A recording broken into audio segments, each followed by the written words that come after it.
There are many rivalries that go back as far as Accord versus Camry. They have been trading blows since the early 80s, and even today they still argue about who sells the most. The Camry has technically outsold the Accord for the last 15 years, but Honda argues that the Accord has sold more retail units, so they also claim to be the best-selling midsize sedan. While I don't know who should really own that title, this video will instead figure out which of these all-new midsizers is the best all-arounder. So without further ado, let's get into this ultra-competitive comparison.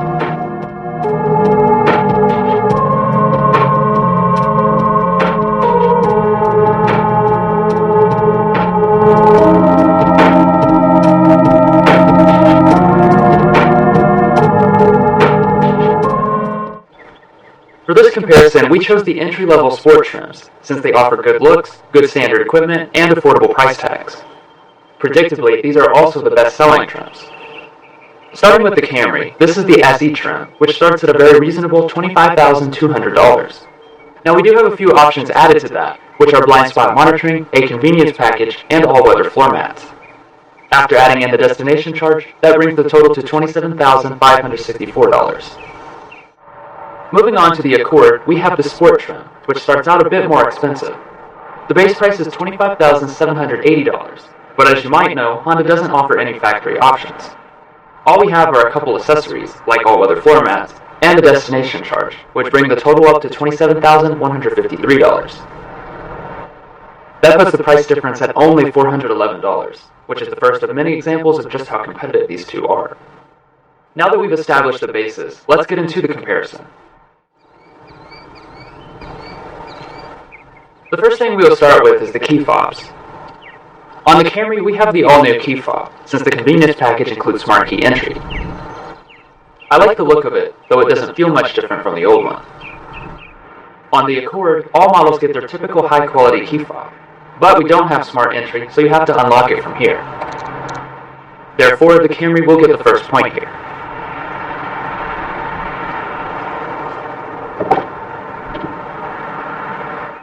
Before we check out the all-new designs inside and out, we will first compare what's under the hood.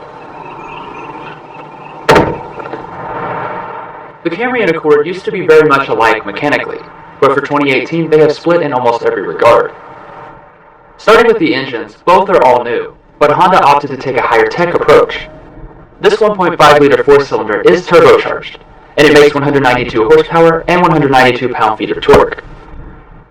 Toyota, on the other hand, stuck with a more traditional route. It uses a naturally aspirated 2.5-liter four-cylinder engine, making a class-leading 203 horsepower and 184 pound-feet of torque. The transmissions are also very different, with Honda using a continuously variable transmission compared to an 8-speed automatic in the Toyota. Now I know not everyone feels this way, but most prefer the power delivery of a traditional automatic over a CVT, so Camry will get the point. From my experience, the Camry felt a bit heavier, either due to that CVT or perhaps some turbo lag.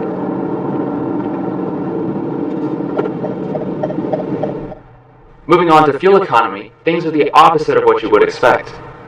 The small displacement turbo engine in the Accord actually achieves worse MPGs at 29 city, 35 highway, 31 combined, compared to 28 city, 39 highway, 32 combined in the Camry SE. That said, these are two of the most efficient offerings in the class, and big improvements over their previous generations.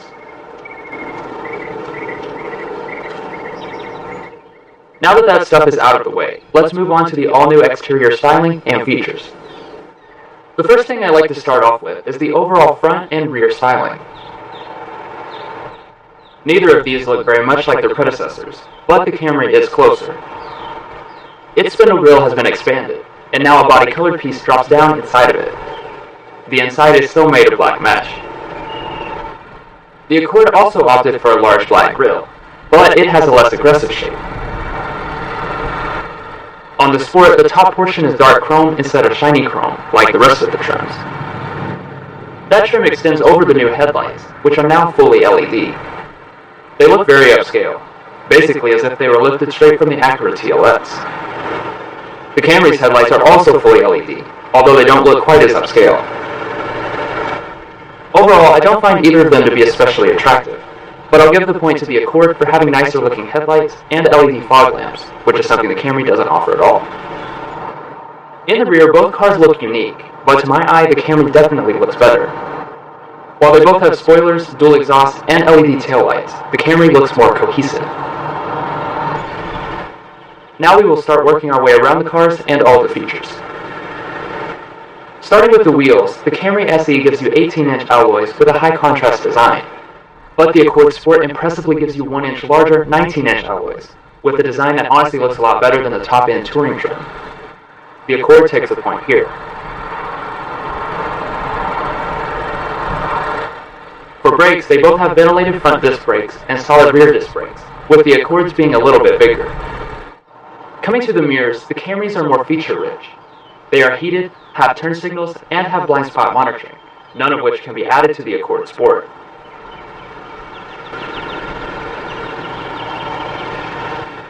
As far as warranties, they share 3-year 36,000-mile bumper-to-bumper warranties and 5-year 60,000-mile powertrain warranties. Both also have roadside assistance, though only the Toyota gives you 2 years of complimentary maintenance.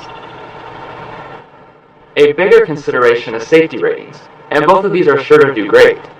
While there are no official ratings, the Camry and Accord offer the highest level of standard safety equipment in the segment, with emergency pre-collision braking, lane departure warning with lane keeping assist, automatic high-beam headlights, and adaptive cruise control, all standard.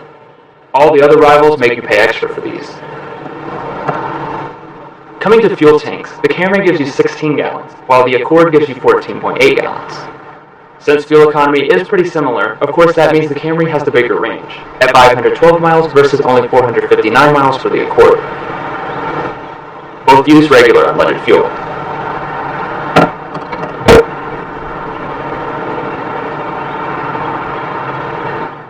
Well, that wraps up everything on the outside, so now let's see how the interiors stack up.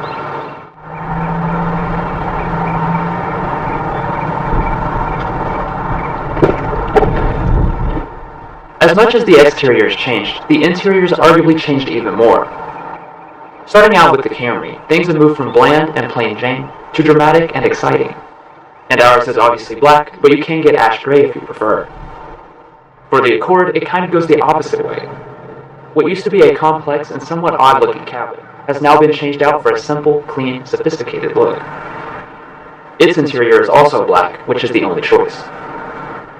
In regards to the seats themselves, the Camry has an 8-way power seat, while the Accord has an impressive 12-way power seat. They are both made of cloth in the center and stitched black leatherette on the outside. Neither of them are heated or have memory on these trims.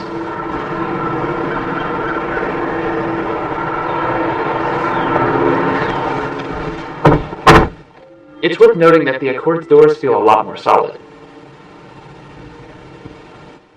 First looking around, I think both cabins look visually appealing, but in totally different ways. They both also have improved material quality. On the Camry you have soft-touch plastic across all the upper portion. And in the middle you have this really cool-looking trim that contours to the dash. Below it you have some leatherette trim, which extends down toward the passenger's knee area. Finally, fit and finish is impressive, especially considering the complexity of this design. For the Accord, the upper dash is also soft-touch plastic. And in the middle, you'll find some fake carbon fiber trim, which I actually like in this application. The lower areas are hard touch, but everything has a solidity that is uncommon at this price point. However, when we look at the door trims, they begin to separate. The Accord gives you stitched leather on the armrest and above it, while also having more of that carbon fiber trim. By comparison, the Camry's door trim looks and feels cheap, so Accord will take the material quality point. Press the button to start both models. You'll find an 8-inch high-resolution screen on the Accord, which makes the Camry's 7-inch lower-res screen look very cheap.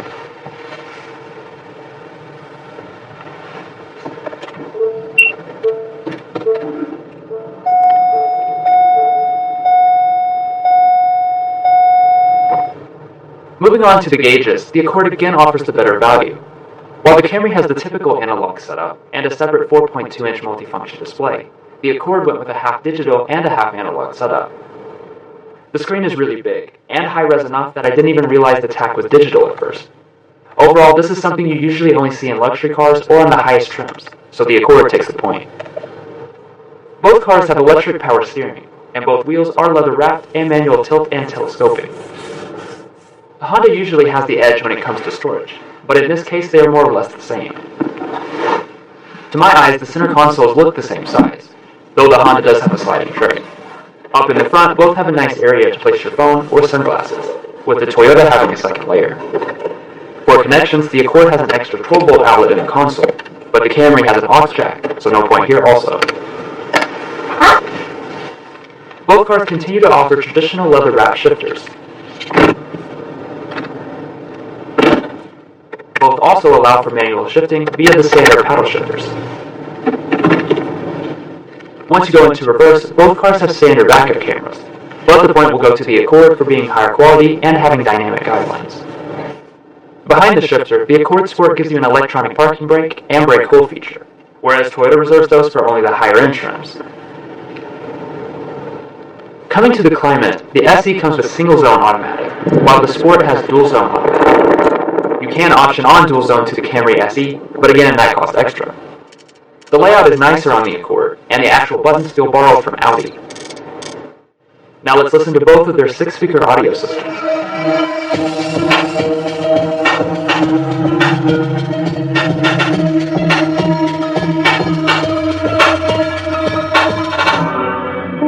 This is my introduction.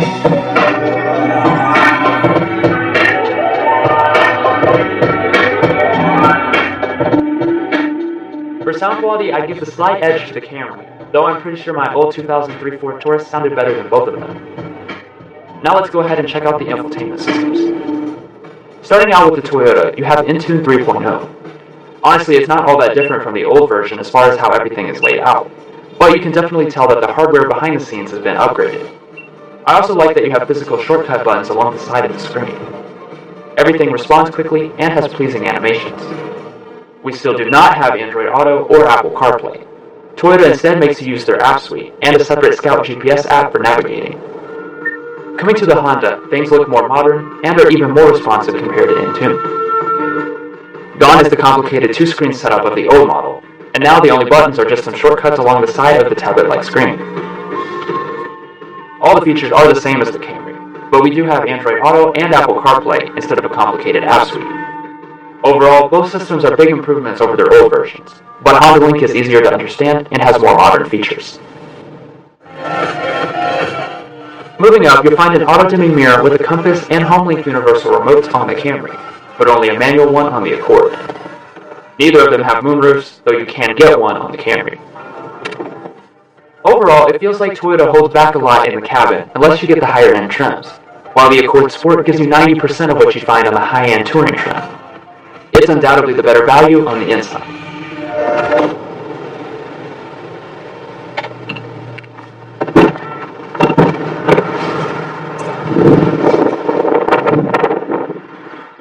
The back seats are also very important in a family sedan, so let's go ahead and move on to those.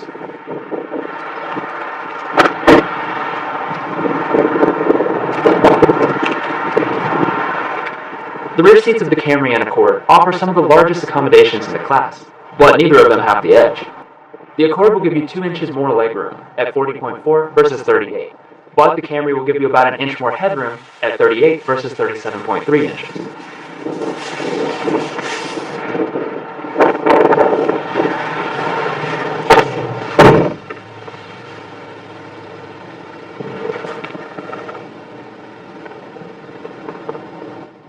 Once in the back, neither of them offers much in terms of accommodations, since these are the lower-end models. Actually, looking at the legroom, as you can tell, it's massive on both. On both models, you can release the trunk with the fob.